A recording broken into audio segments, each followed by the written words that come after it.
Super అన్నారు కదా, అక్కడ కూడా ఉచిత పథకాలు తీసుకొస్తాను అంటున్నారు. మరి ఉచిత పథకాలు పెడితే ఏ విధంగా ఉంటుంది?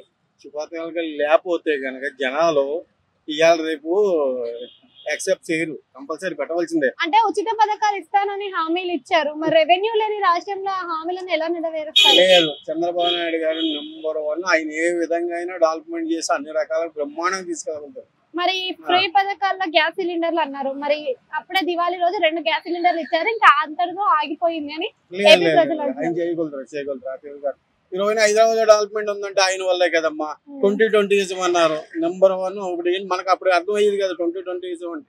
ఇప్పుడు ఏంటన్నా తెలుస్తుంది. ఇప్పుడు అంటే జగన్ విషయానికి వస్తే జగన్ 2.0 స్టార్ట్ అవుతుంది అని అంటున్నారు కదా, మరి జగన్ 2.0 అయితే వస్తుందా? ఆయన్ని అవదమ్మా, అవదు. ఎట్టి బస్సులో డెవలప్మెంట్ కావాలంటే చంద్రబాబు నాయుడు ఉండాలమ్మా. ఓకే, అంటే జగన్ లేరు, కావాలి మళ్ళీ జగన్ మాకు అని చెప్పి ప్రజలు ఆవేదన పడుతున్నారు అని అంటున్నారు. మరి నిజమేనా అందులో? అందరూ 100% కరెక్ట్ కాదు అది. వాళ్ళు ఏదో చేసుకున్నారు కానీ ఇప్పుడు జగన్ మిమ్మల్ని తప్పట్లేదు. తెలివైన ఆయన చంద్రబాబు నాయుడు ఇండియా కాదు ప్రపంచంలో #1 ఆయన. ఇప్పుడు డిప్యూటీ సీఎం గా ఉన్న పవన్ కళ్యాణ్ అంటే ఫ్యూచర్ లో చంద్రబాబు పవన్ కళ్యాణ్ విడిపోయే ఛాన్సెస్ ఉన్నాయి, ఎందుకని? 100% అది బయట పుకారే కానీ లోపల ఏం లేదు. లోకేష్ ని డిప్యూటీ సీఎం చేయాలి అని వాదనలు అయితే వినిపిస్తున్నాయి కదా, మీరేమంటారు?